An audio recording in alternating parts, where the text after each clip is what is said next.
ఏవండోయ్! ఏం చేస్తున్నారు? ముందుగా మీ అందరికీ పేరు పేరున చాలా థాంక్స్ అండి. ఎందుకంటే మన ఛానల్ ఇప్పుడు 400,000 ప్లస్సు. ఈ 400,000 సందర్భంగా కేక్ చేద్దాం అనుకుంటున్నాను. అయితే నేను ఇంతకుముందు ఈ కేక్ రెసిపీని చాలా సార్లు పోస్ట్ చేశా అండి. కానీ షార్ట్స్‌లో పోస్ట్ చేయడం వల్ల కొంతమందికి అర్థం కావట్లేదు. అందుకే ప్రొసీజర్ డీటెయిల్‌గా చెప్పి ఫుల్ వీడియో పోస్ట్ చేయండి అన్నారు. ఇంతకుముందు ఆల్రెడీ 1 ఇయర్ బ్యాక్ చేశాను గానీ మళ్ళీ అడుగుతున్నారు కాబట్టి ఈ వీడియో షూట్ చేస్తున్నాననమాట. ఈ కేక్‌ని ఎగ్ అయినా, ఎగ్‌లెస్ అయినా, బీటర్ ఉన్నా, బీటర్ లేకపోయినా, ఓవెన్ ఉన్నా, ఓవెన్ లేకపోయినా ఎలా అయినా చేసేయొచ్చు. మరి ప్రాసెస్ చూసేద్దామా? వచ్చేసేయండి. అయితే ఈ కేక్ రెసిపీకి మనం ఫస్ట్ రెడీగా పెట్టుకోవాల్సిందల్లా ఈ షుగర్ పౌడర్ అండి. ఒక హాఫ్ కప్ పంచదారని మిక్సీలో ఏసి పౌడర్ చేస్తే మనకి 1 కప్ షుగర్ పౌడర్ అయితే వస్తది. అక్కడుండి ఏం చేస్తారులే గానీ, దగ్గరకొచ్చేయండి ప్రాసెస్ చూపించేస్తాను. అన్నట్టు వీడియోకి లైక్ కొట్టారా? కొట్టకపోతే కొట్టేయండి మరి. ఎందుకంటే మీరిచ్చే ప్రతి లైకు నాకు బూస్టింగు, నా వీడియోస్‌కి ఎంకరేజ్‌మెంట్. ఫస్ట్ అయితే ఇలా ఒక పెద్ద సైజు బౌల్ తీసుకొని అంటే బ్యాటర్ కలపడానికి వీలుగా అనమాట. ఒక బౌల్ తీసుకొని దీంట్లోకి 3 ఎగ్స్‌ని పగలగొట్టి ఏసుకుంటున్నాను.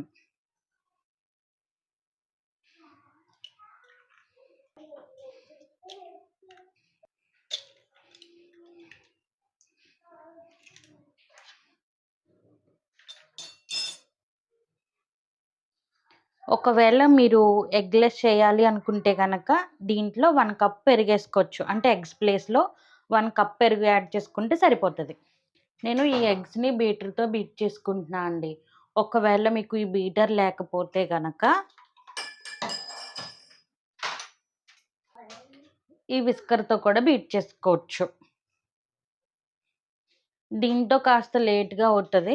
దీంతో కొంచెం ఫాస్ట్‌గా అవుతది. అంతేనండి. రెండిటికి ఏం తేడా ఉండదు. ఒకవేళ మీకు ఈ బీటర్ లింక్ కావాలి అంటే నేను ట్యాగ్ ప్రొడక్ట్‌లో ట్యాగ్ చేస్తాను. ఇదేం ప్రమోషన్ కాదు. నేను ఇంతకుముందు చాలా సార్లు మీకు ఆల్రెడీ లింక్స్ ఇచ్చాను. ఇంకా కొంతమంది అడుగుతున్నారు కాబట్టి ఇస్తా అని చెప్తున్నా. అంతేనండి.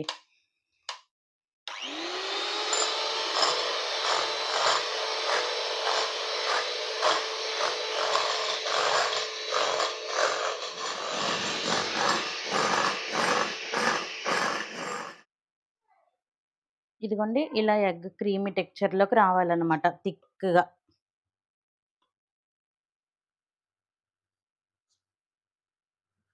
ఇలా.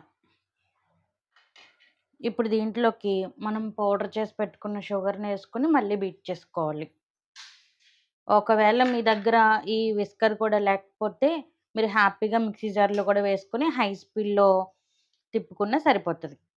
దీంట్లోకి షుగర్ పౌడర్‌నేసేసుకొని మళ్ళీ బీట్ చేసుకోవాలి. ఇది హాఫ్ కప్పు షుగరు మిక్సీ పడితే 1 కప్పు పౌడరొచ్చిందండి. మనకు 1 కప్ సరిపోతది. మళ్ళీ బీట్ చేసుకుందాం.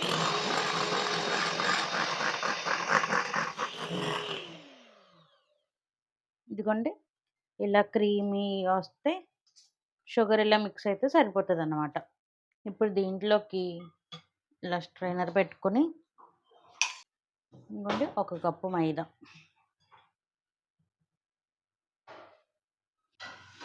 1 టీ స్పూన్ బేకింగ్ పౌడర్, పావు teaspoon baking soda, pinch of salt ఇవి వేసేసుకొని దీంట్లోకి జల్లించుకోవాలి. మైదా అయితే పక్కాగా జల్లించాలండి. అంటే దీంట్లో ఏవో ఉంటాయనో, ఇంకోటనో కాదు. జల్లిస్తే కేక్ వస్తదనమాట. ఇదిగోండి మైదా ఏసేసుకున్న తర్వాత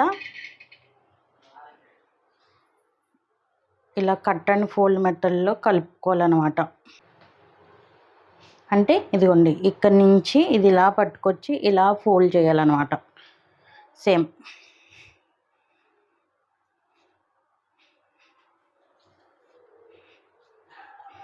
దీంట్లోకి పావు కప్పు ఆయిల్ గానీ, పావు కప్పు బటర్ గానీ యాడ్ చేసుకోవాలి.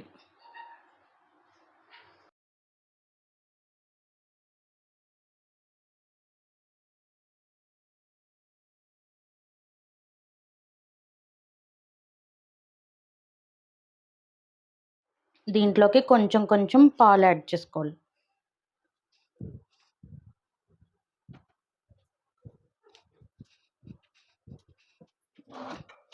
ఇప్పుడు దీంట్లోకి వెనిలా ఎసెన్స్, పావు టీ స్పూన్ వెనిలా ఎసెన్స్ వేసుకొని మిక్స్ చేసుకోవాలి.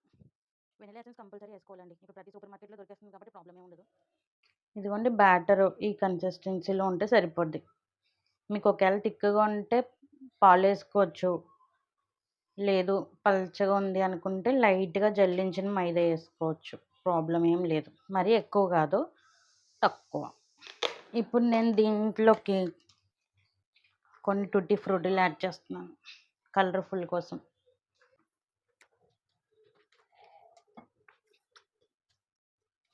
ఇప్పుడు ఈ బ్యాటర్ని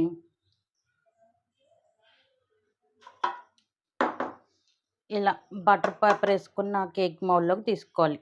మీ దగ్గర ఒకవేళ బటర్ పేపర్ లేకపోతే ఈ మౌల్డ్కి గీ కానీ ఆయిల్ కానీ అప్లై చేసి మైదా పౌడర్ చల్లుకొని ఇలా ట్యాప్ చేస్తే మొత్తం అంతా స్ప్రెడ్ అయితే సరిపోతుందండి. నా దగ్గర బటర్ పేపర్ ఉంది కాబట్టి బటర్ పేపర్ వేసుకున్నాను. దీంట్లోకి మొత్తం ఈ కేక్ మిక్చర్ని వేసేసుకోవాలి.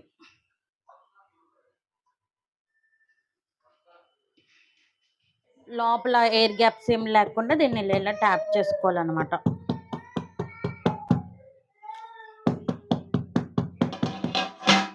ఈలోపు ఆ బ్యాటర్ కలుపుకునే వరకు ఇలాంటి ఒక కడాయిని స్టవ్ మీద పెట్టుకొని, అంటే మూత పర్ఫెక్ట్గా ఉండాలన్నమాట. చుట్టూ ఏమి అంటే లోపల ఆవిరి బయటికి వెళ్ళకూడదు. సో దీన్ని ఇలా స్టవ్ మీద పెట్టుకుని లోపల ఇసుక కానీ సాల్ట్ కానీ ఏదో ఒకటి వేసుకోవాలి. ఇదిగోండి ఈ ఇసుక వేస్తున్నాను నేను.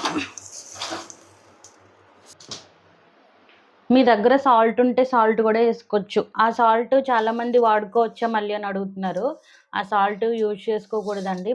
దాన్ని ఒక బాక్స్లో వేసుకుని స్టోర్ చేసుకున్నారనుకో, మీకు కేక్స్ అవి చేసుకున్నప్పుడు మళ్ళీ మళ్ళీ కొత్త కొత్త ప్యాకెట్లు వాడక్కర్లేకుండా ఆ సాల్ట్ని రీయూజ్ చేసుకోవచ్చు. కానీ వంటల్లోకి వాడకూడదు అనమాట.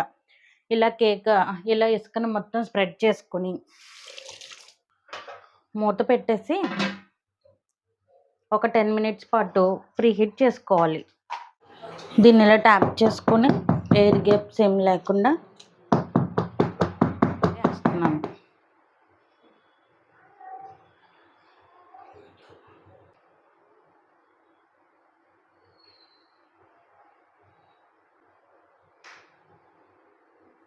ఇప్పుడు దీన్ని ప్రీ హీట్ చేసుకున్న కడాయిలో పెట్టేసుకోవడమే.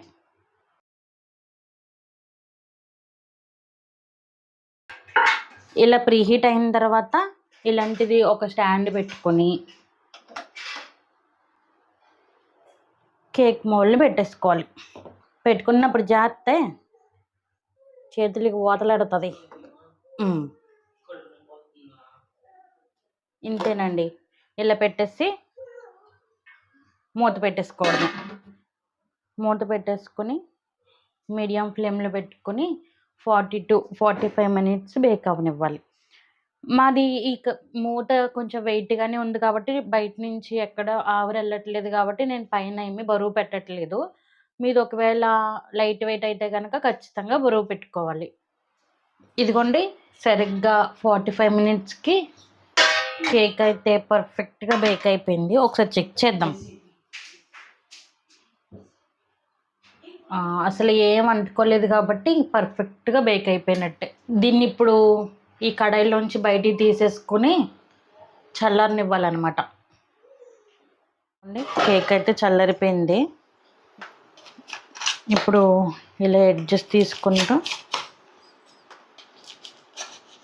ఇలా ప్లేట్ తీసుకొని ఇలా పెట్టి దీన్ని 2 పీకితే ఇలా వచ్చేస్తుంది. Wow, perfect spongy cake.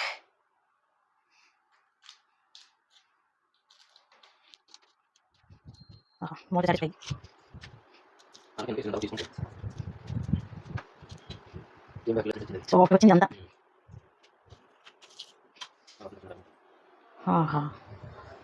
Super చెప్తున్నా.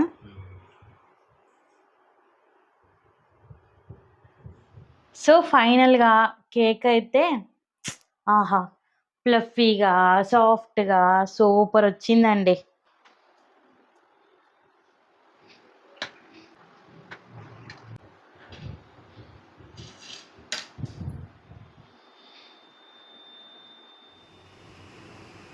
చూసారా భలే సాఫ్ట్గా ఎంత బాగా వచ్చిందో కేక్ అయితే, స్పాంజ్లా ఉంది, బల్లో బోర్డు తెరుచుకునే డస్టర్ లాగా. ఫైనల్గా ఫ్లఫీగా సాఫ్ట్గా పర్ఫెక్ట్గా కేక్ అయితే రెడీ అయిపోయింది. చాలా చాలా చాలా బాగా వచ్చిందండి చూడ్డానికి.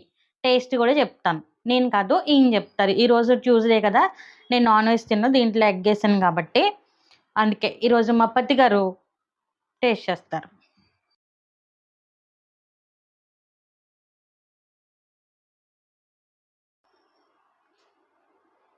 బాగుందా? సూపర్ ఉందా? మా పతి గారు జెన్యున్ రివ్యూ ఇస్తారండి. నేనేమి భయపెట్టట్లేదు, నా చేతిలో కర్రలు చపాతీ కర్రలు కూడా ఏమీ లేవు. బాగుంది. బాగుందా? సాఫ్ట్గా ఉందా? సాఫ్ట్గా పర్ఫెక్ట్. తీయగానే ఉంటుంది పంచదార వేసాక. అయితే మీలో కూడా ఎవరైనా ట్రై చేయాలి అనుకుంటే పక్కాగా ట్రై చేయండి. ఒకవేళ ఎగ్లెస్ చేయాలి అనుకుంటే ఎగ్స్ ప్లేస్లో కర్డ్ యాడ్ చేసుకోండి. చాలా సాఫ్ట్గా ఉందండి, జెన్యున్ రివ్యూ ఇస్తున్నాను. మీరు చూసారు కదా నొక్కినప్పుడు అంత ప్లఫీగా వచ్చిందనమాట. ప్లీజ్ ఇగ్నోర్ మై జిడ్డి ఫేస్ అన్నట్టు నిన్న ఒక వీడియోకి ఒక కామెంట్ పెట్టారనమాట. అసలు స్నానం చేసావా, జిడ్డు ఫేస్ ఏంటి అని చెప్పి.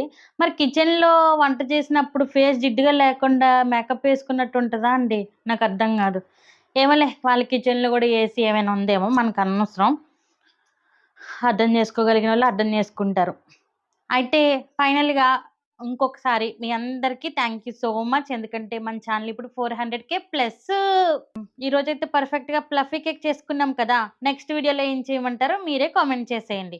అన్నట్టు వీడియోకి లైక్ కొట్టారా? కొట్టకపోతే కొట్టండి మరి. సరే కానీ సబ్స్క్రైబ్ చేసుకోవడం మర్చిపోకండి. ఉంటాను.